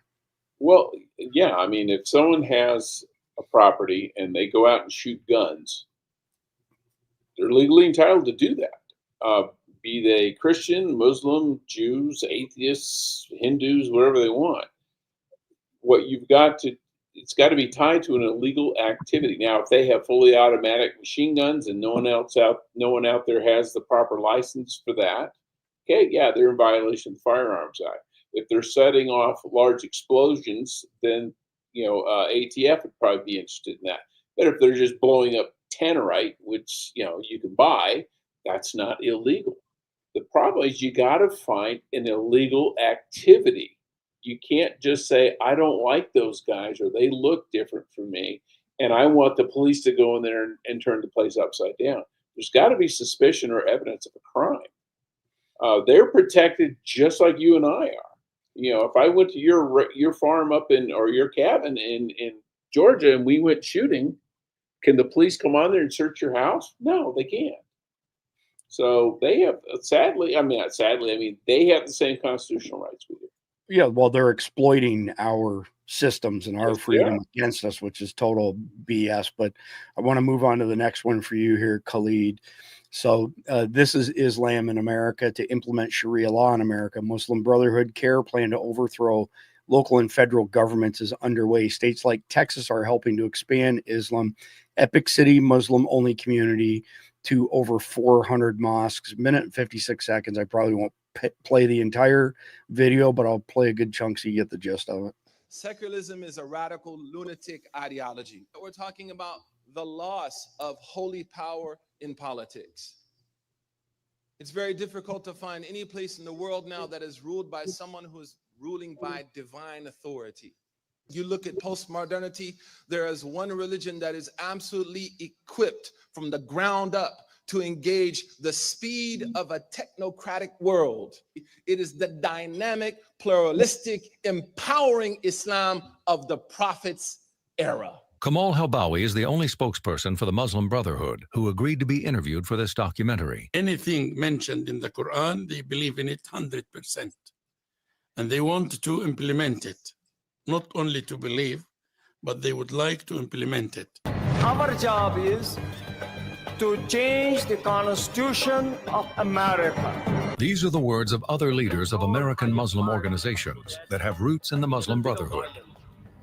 I find that there are only two things which are open to our movements: ballot or bullet, nothing in between. Here, Qaradawi tells an audience in Ohio about the group's goals to conquer the world, including the United States. الفتح بالدعوة هذا ما نأمله إن شاء الله. سنفتح أوروبا وسنفتح أمريكا لا بالسيف ولكن بالدعوة. We will conquer Europe. We will conquer America, not through sword. Today, we have 43 state delegates in the United States who are Muslim. If they want to run for Congress, we may end up with about 50 members of Congress in the next 6 years. That's really the essence of dismantling the system of injustice, is to replace it with the people. The system of injustice. These people come from shithole countries and then tell us how we should run our own country. Yeah, this stuff makes my blood absolutely boil. And I played the whole thing because my blood pressure was up. So I figured everybody else, their blood pressure should be up as well. I shouldn't be going through this by myself. I'm going to throw a few questions out there, Khalid. You don't have to answer all of them, but pick something that really strikes a chord with you and roll with it. So what evidence supports claims of coordinated Muslim Brotherhood strategies to implement Sharia law? Or how do organizations like CARE operate at this intersection of legitimate civil rights work and more concerning agendas? And last one, what specific tactics are allegedly being used to influence governments at the local level? Take your pick out of those three. Let's start with the very simple thing. When you talk about an organization like CARE, these are all American trained lawyers that understand constitutional law and have learned every single loophole in the Constitution to use, to exploit, to be able to forward their cause. Basically taking advantage of the First Amendment, that freedom of speech, I can say whatever I want. You can't stop me from saying whatever I want. Now, then you switch over and you say, okay, democratic system. Like going back to the statement I made, when you talk about an organization like Muslim Brotherhood, you are talking about a political Islam organization. They are the cover organization for a terrorist group, for numerous terrorist groups. But their goal is to politically influence the way America works. How do they do it? You get the Qatari government to start pumping money into universities to write policy documents. You start setting up your own foundations. You start setting up your own research organizations. You start investing in politicians. So what you're doing is even if the politician is a white Christian, he's taking money from Qatar. And because he's taking money from Qatar, he's supporting the Qatar agenda. So Harvard, Yale, Columbia, all of a sudden have millions of dollars and millions of departments that are writing the Qatar agenda. So the problem that we've seen is that you are talking not just about a terrorist attack, but you are talking about influence warfare. And influence warfare is being waged against the US at a level that the Americans have not seen since McCarthyism. Because back when McCarthyism was going, why did Joe McCarthy stand up and scream? Because he saw what was going on. He saw what was being preached to the American people. He went, wait a minute, no. You are a communist and you're trying to teach me to be a communist. Here's a question for you, Khalid. How did we end up with this unholy alliance between radical Islamic jihadis and communists? Their views and their ideas on how to run a country are completely different. Parallel. Completely different. Well, they're yeah, completely different. But when you look at it, it comes back to that old statement of my enemy's enemy is my friend. So when you get the communists together with the jihadis, well, the communists say, well, okay, we aren't going to carry out an attack. We'll play economic warfare. We'll play trade warfare. We'll play lawfare against the Americans, but we'll fund the jihadis to carry out attacks against Americans. So not only are you getting hit from the commercial side, but you're getting hit from the terrorist side as well. So look at Mamdani, for example. He's a textbook Marxist socialist communist who also is, but it's also Muslim. I'm not lumping everybody in together, but I would argue that there are a lot of similarities behind the agendas that both of those parties have. They don't just have an unholy alliance. A lot of their economic strategies are the same. A lot of their political beliefs are the same, and it's a really strange, makes for strange bedfellows. Let me put it to you really simply. We've seen what happened to London with the Muslim governor, well, with the Muslim mayor Sadiq Khan, right? Yeah. I mean, we've seen what's happened in London. Has collapsed. It's gone. Think of that happening to New York City. Yes, that is the economic hub of the United States. You get a Muslim socialist as mayor of that city, you've decimated New York. Absolutely. This is why I keep saying that those of us in Florida, we can't hold the line against this stuff all by ourselves. No. So when you have Texas and Florida in lockstep, we're strong enough to rebuke this stuff. But if you take 3 of the 4 largest states, California, Texas, and New York, and we lose them, we can't carry the whole thing ourselves here in Florida. It's game over. And they've targeted those states. If you look at how they're operating, if you look at that map you put up, and the map I sent you of where terrorist organizations are based, Texas, California, New York. And the most radical groups are based in those states, and they are spreading like wildfire. Why are they spreading like wildfire? Because everyone's afraid to say, oh, he's a Muslim. Check him out. He's a Muslim. Check him out. You know, he just delivered a hate speech. That certain things do fall under hate speech, and you can raise an issue on that. But we're so afraid from the PC level that why should I say something? What if I say something and it comes back on me? Right. What's going to come back on you? If it walks like a duck and quacks like it's a duck, it's a duck, and we should say so. So we've got 3 posts left. Here's what I'm going to do is I'm going to touch on the highlights of each one of them, then give everybody an opportunity to make closing comments. Then we've got the conflicted question, and we'll wrap this up. And I'm not trying to cut you off, Khalid. I'm just trying to be respectful of everybody's time, because typically what we find is if we hit the 2-hour mark, panelists and audience starts to drop off. So I want to get this done in a reasonable amount of time without doing any injustices. So all 3 of these posts are from Amy Mack. So first one, alert Texas, shocking video. A church in Dallas has been converted into a mosque by the Islamic Center of Rolla, and to raise money, they brought in Siraj Wahajaz, a radical imam named an unindicted co-conspirator of the 1993 Trade Center bombing. This guy in this video was part of the Trade Center bombing in 1993. So as you can see, I'm copying the link and I'm going to send it out to all the platforms we're broadcasting to, because I'm not going to play the video or read the entire thing, but these all relate to each other. Next one up. That was Rowlett, Texas, by the way. Rowlett. Just so we used to live up the street from that. Urgent message for red states, Texas, Florida, and every conservative stronghold. This is a direct warning. Your state is being targeted. Pay attention. Muslims across America are working together to Islamize red states. Texas is their top target, but they're running the same aggressive campaign in Florida. In Florida, they spend years trying to take over churches, including a 40,000 square foot megachurch. In 2021, imams from across America came together to raise money for the purchase, now called the Jesus Son of Mary Center.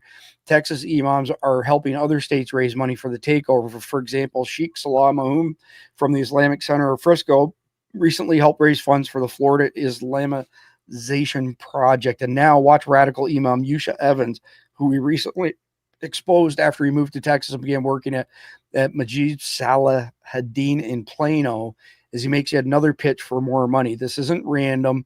This is coordinated. So I'm going to send this one out to y'all as well. And moving on to the very last one, alert Christians.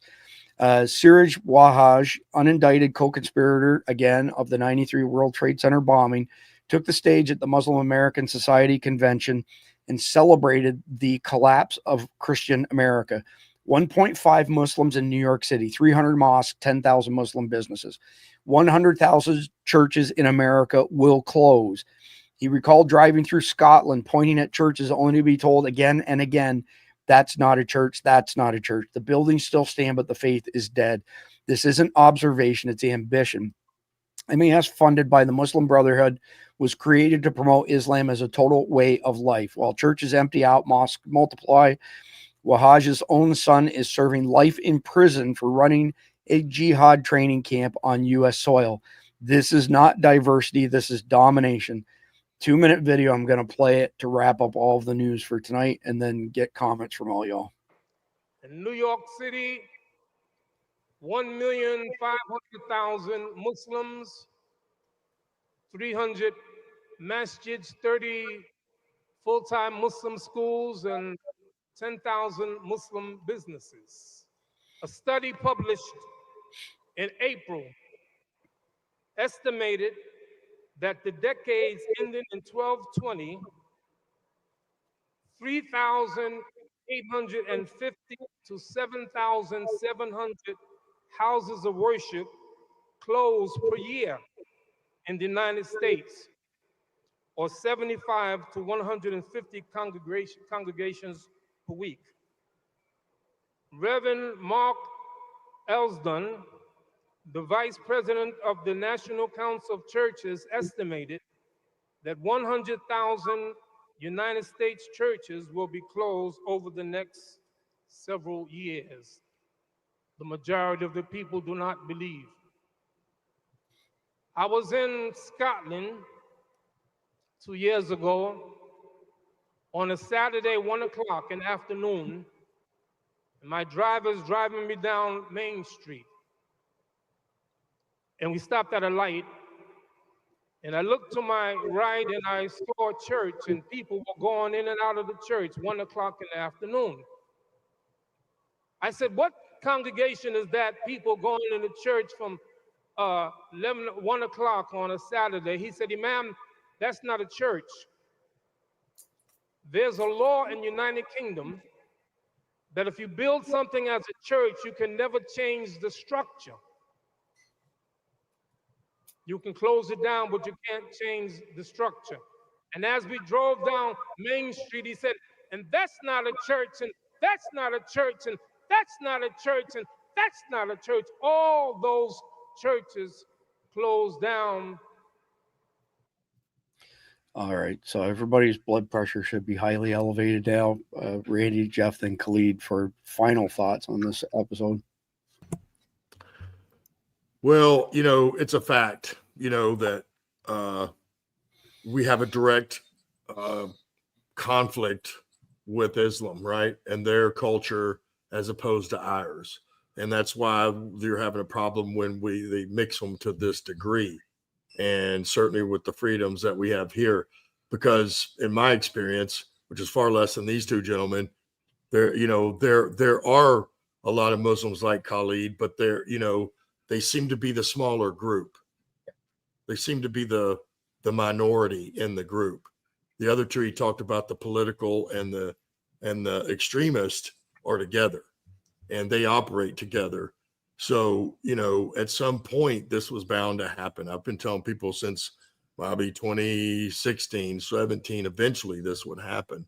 So, you know, for us, we just have to understand what it is, and people have to be more aware about it, which is why we're talking about it. But you're never going to see this on the mainstream media. So, you know, the reality is we just have to do the best we can at this point and try to put the word out and pray that somehow, some way, we have some officials wake up and we're able to stop events like what Khalid has talked about. The intelligence says that could be coming very soon to the United States. So I will pray. You know, the other thing is we need to put God back into our society, whether it's in office, in schools, and in the public space, because that's where it always was. We always have had problems, but when we had that, we had far less problems. A true story. Jeff? Well, I think we need to elect people with backbones, like Doc B.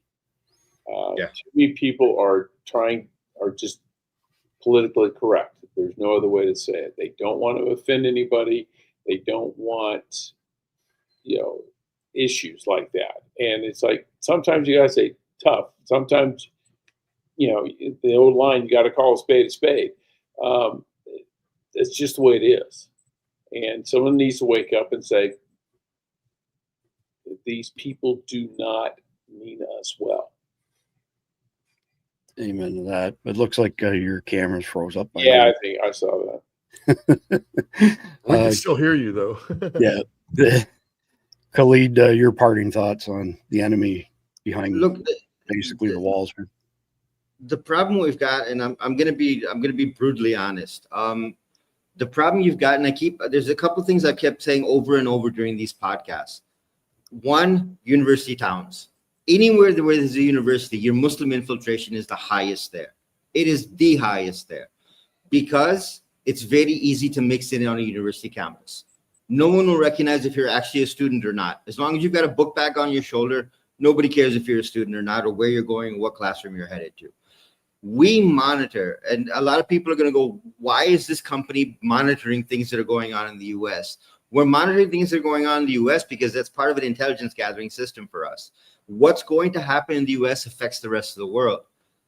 Every university town, whether it be East Lansing, whether it be Columbus, whether it be Athens, Georgia, whether it be, where is the University of Austin? University of Austin, Texas. Yeah, Austin. If you look at these university towns and you look at how fast the Muslim population has grown and how many churches have been converted into mosques, you'll understand where your threat is. And the problem is that when you're not watching, you're looking at major metropolitan cities where people are coming to work. Those people are coming to work. They're not coming to be jihadis. They're coming to work. They're good Muslims. They're coming to be doctors, lawyers, engineers. They're coming to do their job. But the people that are coming to college towns are your biggest threat, because they have nothing to do all day. They apply at a university. Give you an example. Saudi Arabia sends something in the neighborhood of 12,000 students a year to the United States to study. They don't care if you go to class or not. They don't care if you get a degree or not. You get paid every month to go to university. And when you're done, you come back to Saudi Arabia. Now, you are financing a jihadi movement. And I don't care how close of an ally Saudi Arabia is to the United States. If you look at 9/11 and some of the things that Paul Sperry has put out, Saudi intelligence was working with the 19 attackers. They were providing cover. They were renting houses for the attackers in their names and putting these attackers in those houses. Saudi Arabia is not your friend. There are members of the royal family. There are members of the Qatari royal family. There are members of the Kuwaiti royal family that are funding Al-Qaeda in the millions of dollars. Now, how do you expect that group to turn around and say, we want peace? Kash Patel said during an interview with Glenn Beck that the 7 pages of the 9/11 report that are still classified, I will release immediately. I will declassify and release immediately, even though it will infuriate a lot of people. We are 7 months into the Trump administration. Kash Patel has not moved on those 7 pages. Why? Because it implicates Saudi Arabia. There you go. Yeah, that's crazy, Khalid. So just want to quickly mention that if you head over to survivaldispatch.news, that's our Substack. This at the top here is only present when we're broadcasting, but if you scroll down, the latest sit rep will always be at the top. And when you go into it, it's got an entire article written on tonight's episode. We do these midday, so everybody has a chance to look at it before we go live. And there's a demarcation point right here. After my signature, paying members get all of these sources, but everything above these sources, people who sign up for free accounts, they get, and they also end up getting our weekly watch guides. So right up here, watch guide. This is the one from last week. This is what they look like. They have every thumbnail, links to Substack, YouTube, all of the videos that are done by our guys who record stuff in the field, like JJ Morris and Jason Sawyer is in here as well. So go over to survivaldispatch.news, sign up for a free account.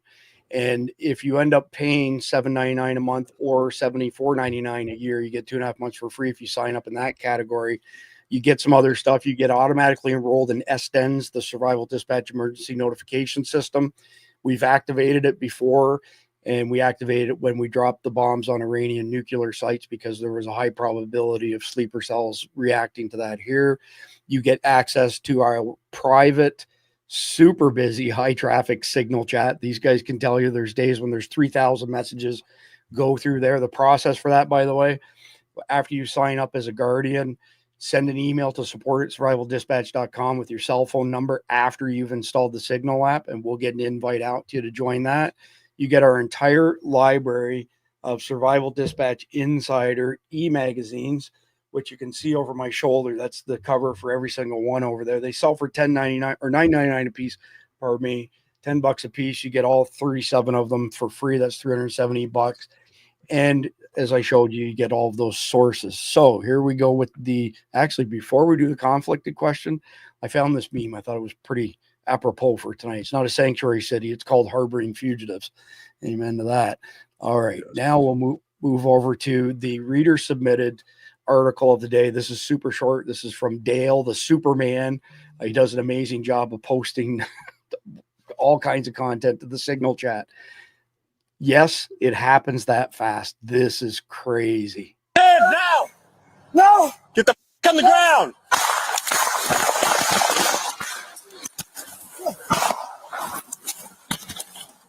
Head now! No! Get the on the ground!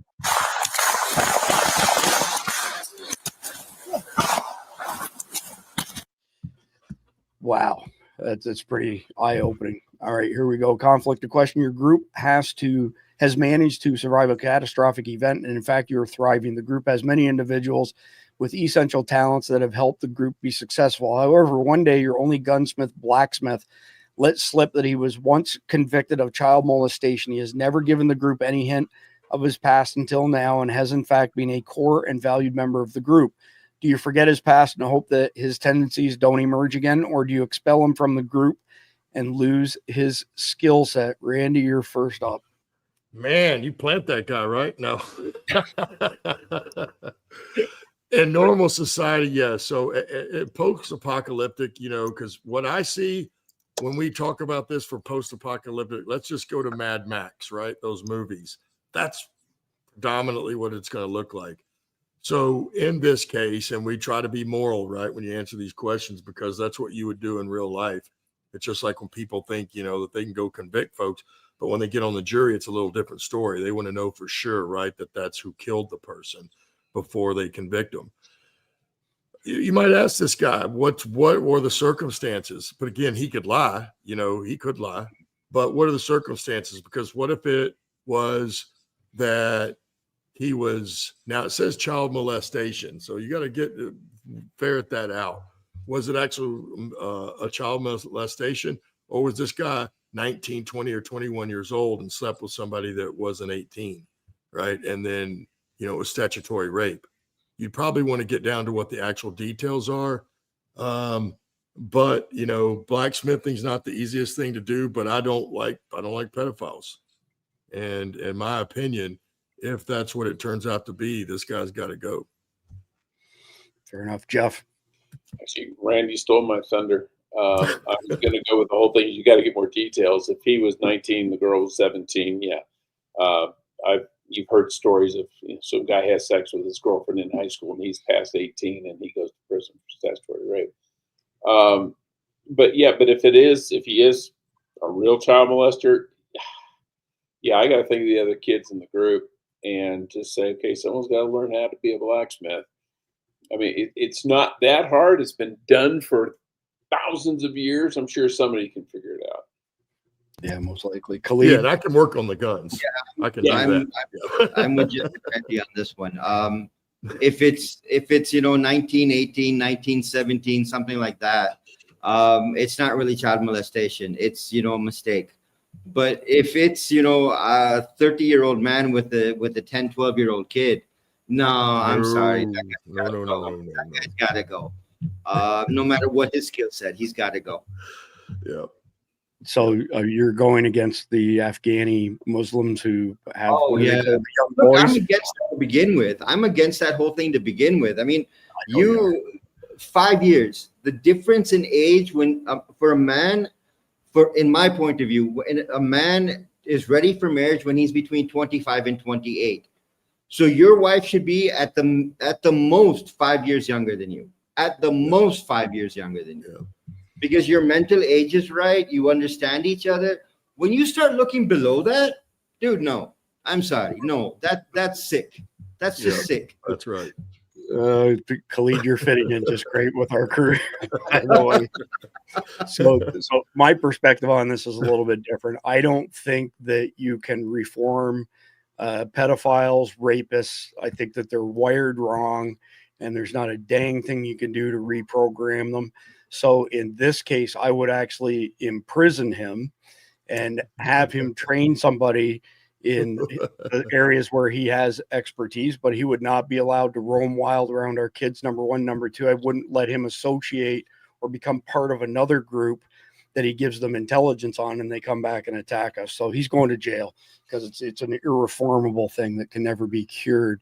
Want to briefly mention command11.com. This is Khalid's website.